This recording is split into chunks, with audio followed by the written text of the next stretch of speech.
We've got Todd Muller on the line. Good morning, Todd. Good morning, Tina. How are you? I'm very good. I hear you were actually in my hood recently and I didn't get to see you, which was a bit of a shame. Yeah, look, the Wairarapa is a great part of the world, isn't it? It is a very good part of the world. Relatively green. It is very green. The last time. Last time I was there, it looked like that. But it's all good.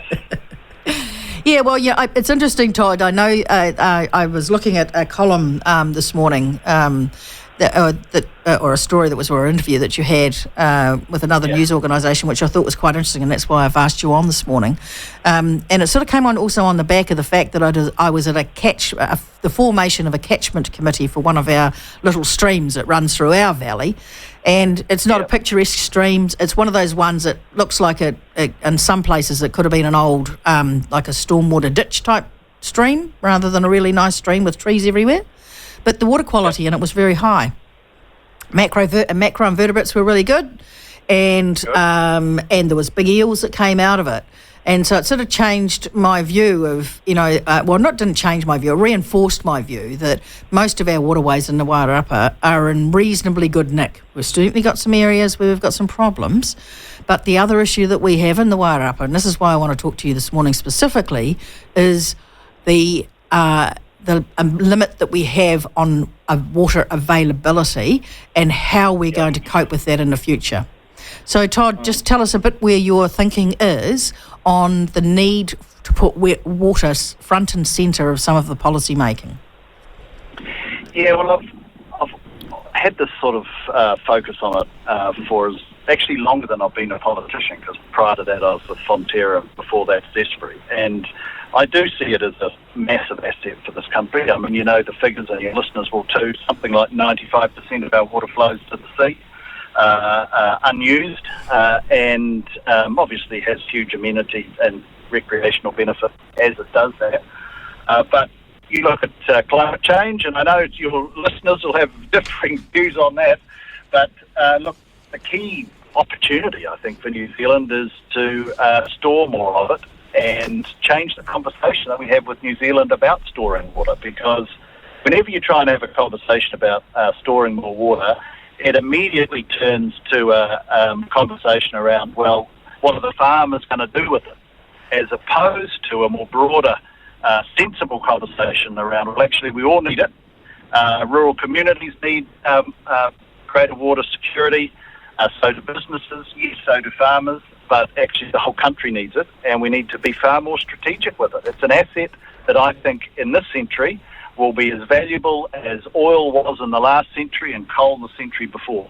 And let's actually start treating it like that, as opposed to the pretty nonsensical approach that we have to water currently. Well, the problem that we have in the Wairarapa, and a lot of people probably won't know this, is we had a storage dam that was being well investigated. It's had about $20 million spent on it in terms of investigations. It was in an area that was considered to be of low biodiversity and low ecological and conservation value. And it was scaled back slightly, so it wasn't so huge. And it was going to use the rivers as a way of transporting the water at times when there was low flow. So there were some real serious positives in the Wakamoikau scheme, is what it was called.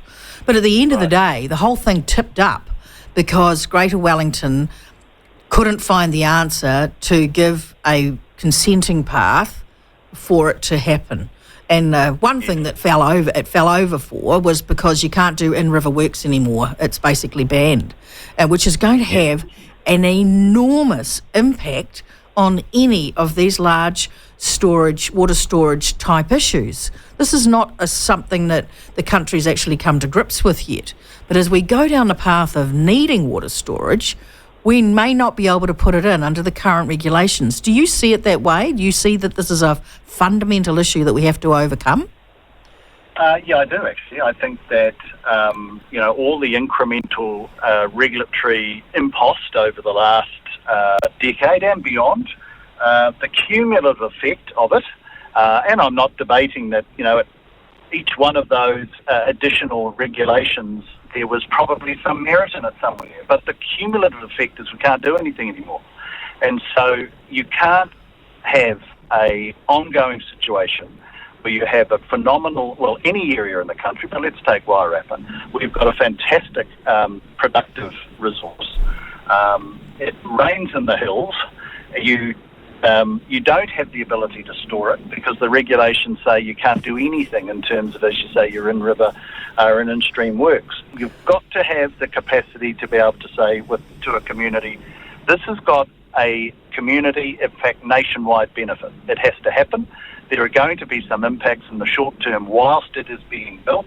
We are prepared to accept that because the greater benefit, once it's built, will be better environmental outcomes. You'll be able to manage your flow better. You'll be able to ensure that those macro invertebrates and eels, etc., have security of water as well. I mean, exactly. That's the whole point of it, Tina. And it's like, you might actually have to have a few, tough periods and a tough conversation whilst you are building it. But once it's built, everyone will look back and say, thank goodness we did that.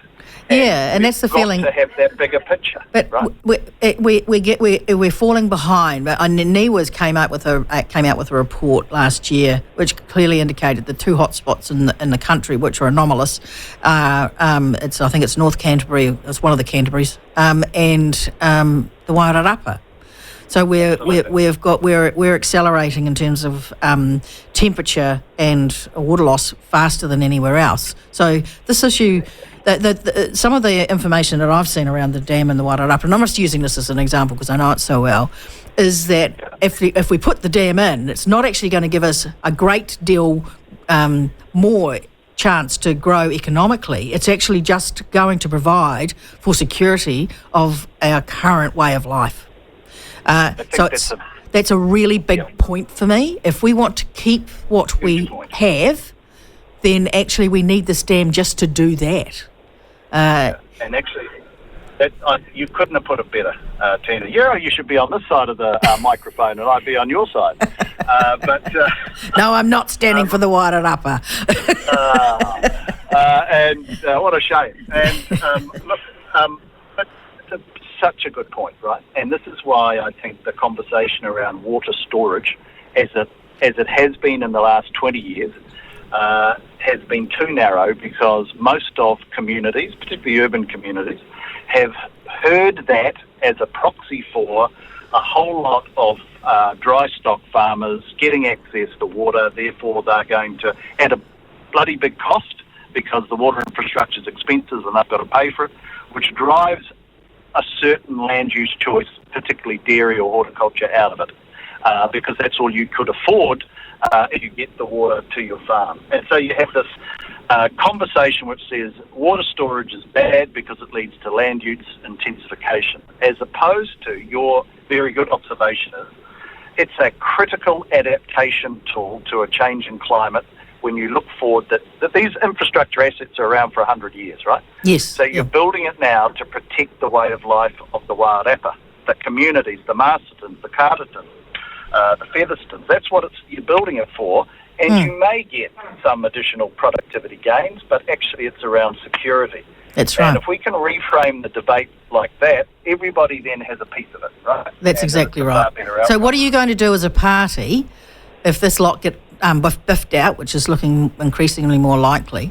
If you get back in, how are you going to fast-track stuff like that? Because, frankly, I don't think I could vote for a government living in the Wairarapa that doesn't have a plan for ensuring this type of water security. So what are you going to do? Yeah, and so and inherently it needs to be some sort of fast-track framework, right? Our water spokesman is Joseph Mooney, and I've had this ag gig now for 3 weeks, and he and I are working closely on that. The short answer is we're going to get it sorted. What you need to think of, and what we are reflecting on, is it a call-in power? Is it a NPS? What do you mean a call-in power? Oh, you know the powers that ministers have when certain environmental processes are underway and it's not.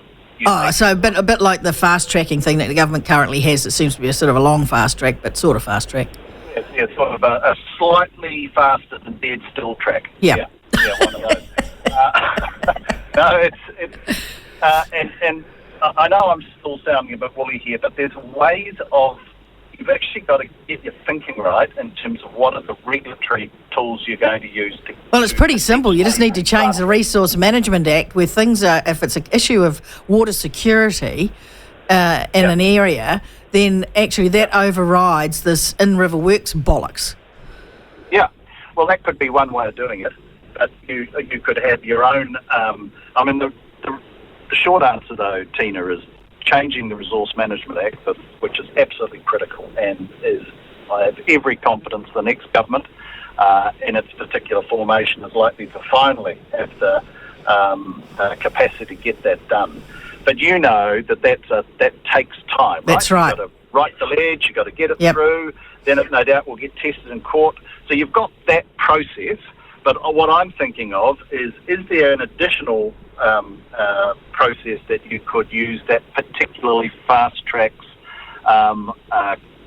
issues around water storage in the context of security for communities? And I think might find another avenue to be able to do that. And then, of course, in addition to the big infrastructure stuff that you were talking about in Wairarapa, I think you've also got to think about what you can do to facilitate smaller on-farm storage and how that can be enabled for And farmers. again, they're coming up against like, oh, yeah, we would like a dam. Oh, no, you can't do that because that's actually a wetland. So you can't build your dam here, but we're building a dam. Don't care. Yeah, exactly right. So you've got the big infrastructure stuff. I agree with you. Ultimately, you want an RMA framework that enables that to happen more easily, but in the short term, you might need your own bespoke approach to get it done. Yep. And then you've got the stuff on farm where and then, of course, you've got the whole conversation of what do we do with new builds? Why is it? Now, I'm speaking as me here. This is a National Party policy. But why is it that we have new builds that don't have an obligation to capture more of your stormwater? Well, right? actually, we've just done some of that with the district plan in Wairarapa.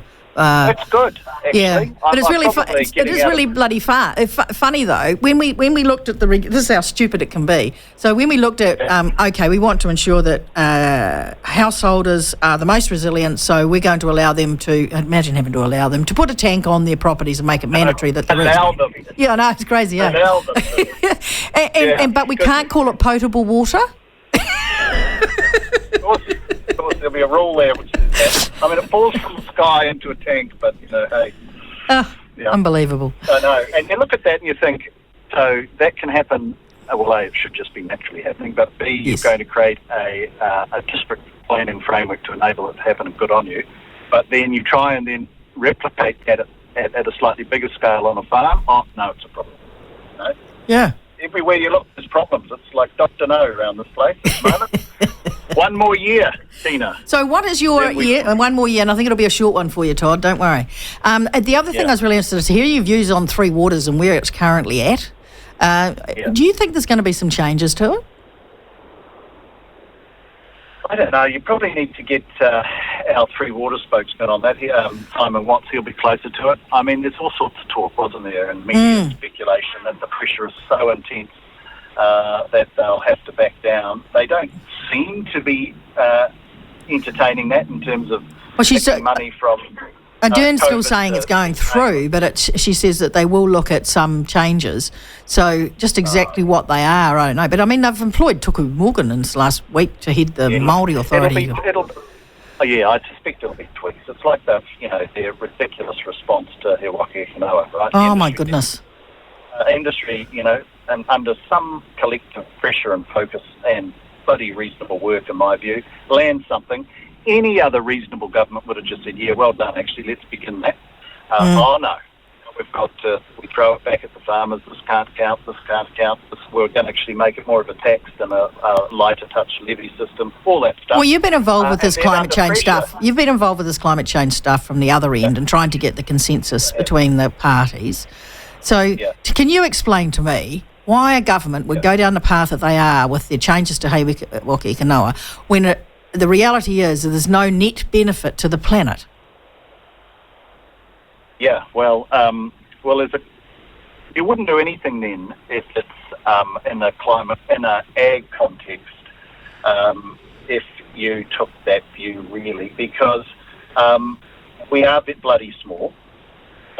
And even if we were superb, I think we're 0.2%, right? So Yep. at one level, nothing we do in the next 30 years moves the dial, right? Yep. So I think that argument around, broad argument, that therefore we should abdicate any sort of activity. I'm not saying abdicate, but it's just like it's this. There is a sophistry in the government's messaging at the moment. Is this is going to be we're leading the charge and everyone's watching us and hey, aren't we doing well by making the farmers do this and we're going to be the first? It's just bollocks. It is. Well, they've always wanted to be first, fast and famous. I said that when I was the climate spokesman a few years ago. It's their whole motivation.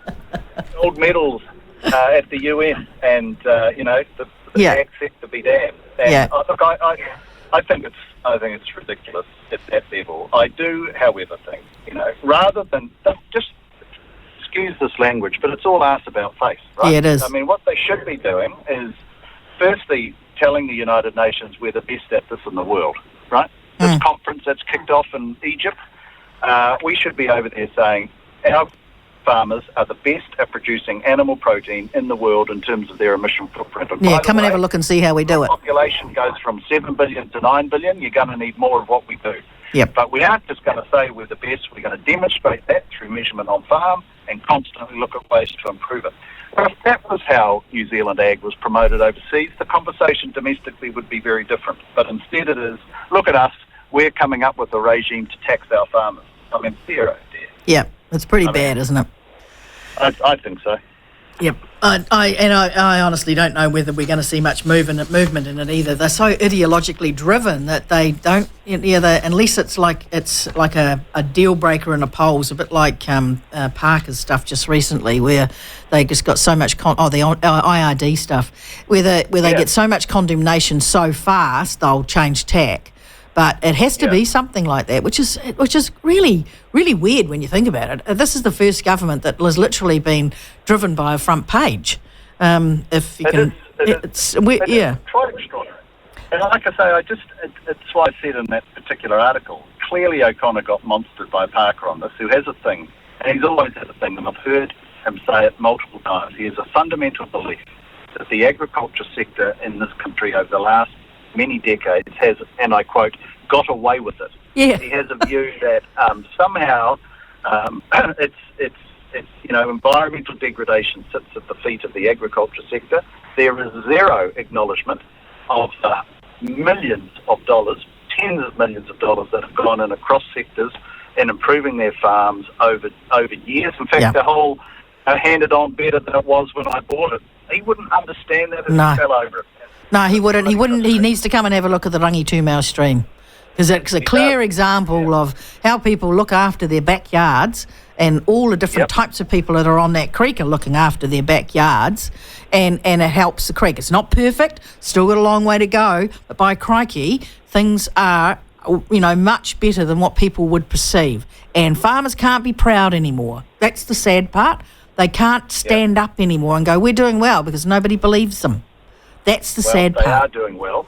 They are doing well, and they need a government that is prepared to back them and say that and mean it, as opposed to look down and read it in a one line in a speech before moving on to tax. Yeah, totally agree.